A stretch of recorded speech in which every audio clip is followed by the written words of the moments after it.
Let's get to a developing story that we've been following this week. Uber and Lyft getting a temporary reprieve yesterday from a judge, granting the two companies a temporary stay in its driver reclassification case. Joining me now for more on this, we have Emil Michael. He's a former chief business officer at Uber. And Emil, let me just get your thoughts on what we've had or the developments that we've seen this past week, because the court announcement to me is essentially just kicking the can down the road. So how much trouble do you think Uber and Lyft are in? And then if they are forced to hire their drivers, does the business model work?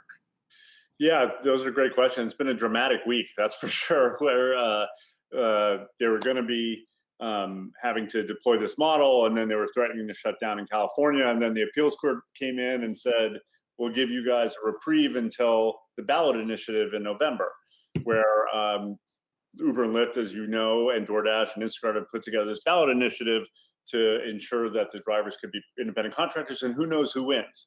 But I do think if they lose and drivers are considered employers, what will happen is the business will just be a different kind of business. Because what happens is you have to then schedule drivers and say, hey, drivers, we want you to work these hours, not these hours. And they'll sort of reduce the number of drivers that are participating in that. Prices will go up, which may be fine because drivers are getting benefits. And it'll just be a less flexible earning opportunity and less availability for riders. Emil, when you think about Prop 22, the ballot initiative, you mentioned that Uber, Lyft, DoorDash, Postmates have all poured millions of dollars into making sure we'll be on the ticket come November. If there are so many carve-outs, if there are so many exceptions and exemptions for the very startups that AB5 was intended to go after, what happens to AB5? We know that the trucking industry already got an exemption earlier this year, basically immediately after AB5 was enacted into law. How do you see this really shaping out and the future of gig economy companies here in California? That's a good question. I mean, I think AB5 itself was kicking the can down the road because there are 52 exemptions to that law already.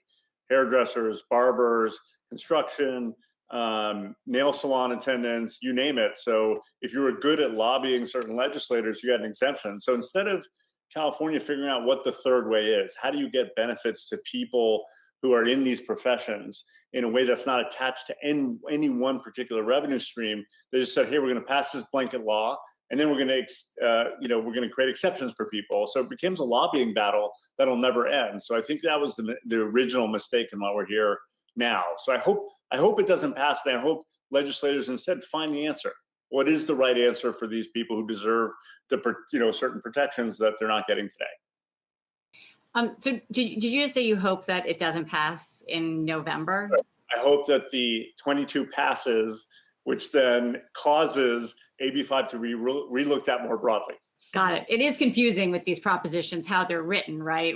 Which one you're going for or against. But so let's say that, I mean, look, they're pouring, as Melody just pointed out, I mean, they've raised $100 million has been raised, and the other side has raised like $1 million. So they're going to be hitting the airwaves. They've got a big leg up on the campaigning, certainly. So let's just say, they get what they want. But is there a threat from other companies coming in? Because there are companies that are treating their drivers like employees. They are paying them an hourly wage.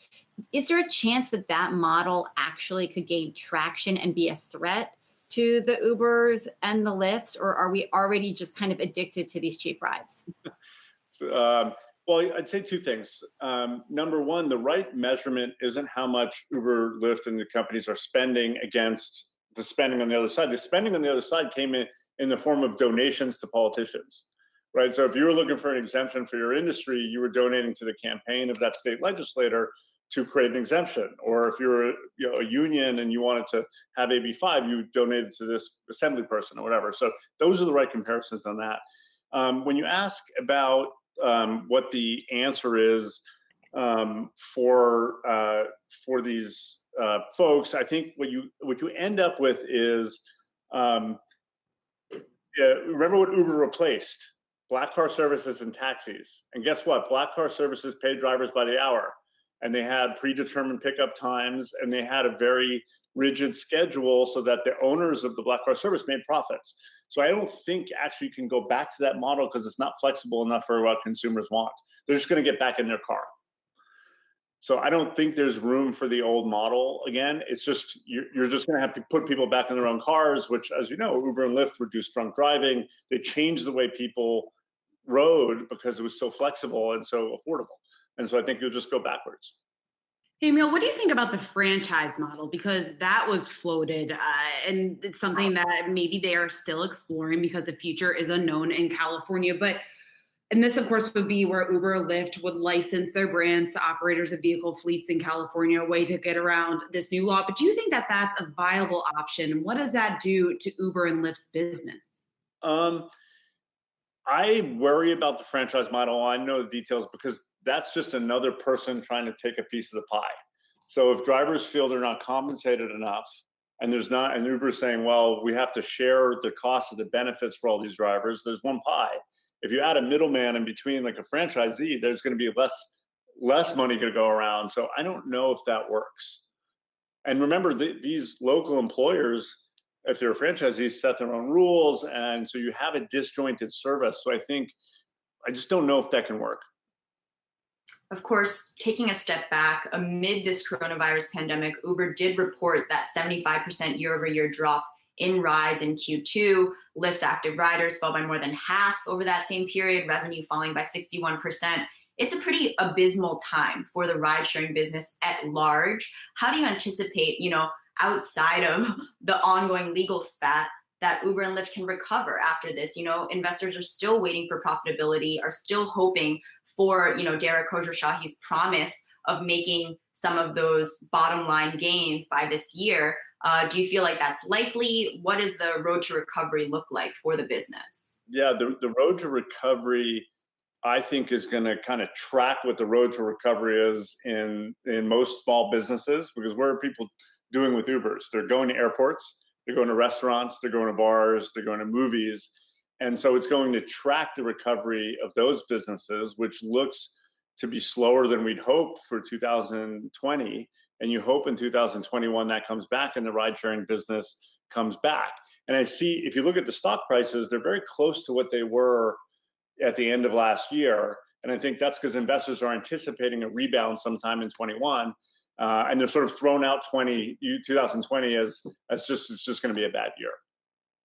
Is there any chance, though, that we have a little bit of, I kind of think what happened with Airbnb, where when the pandemic first hit, everyone was like, no way am I going to stay in someone else's house. That's a crazy idea.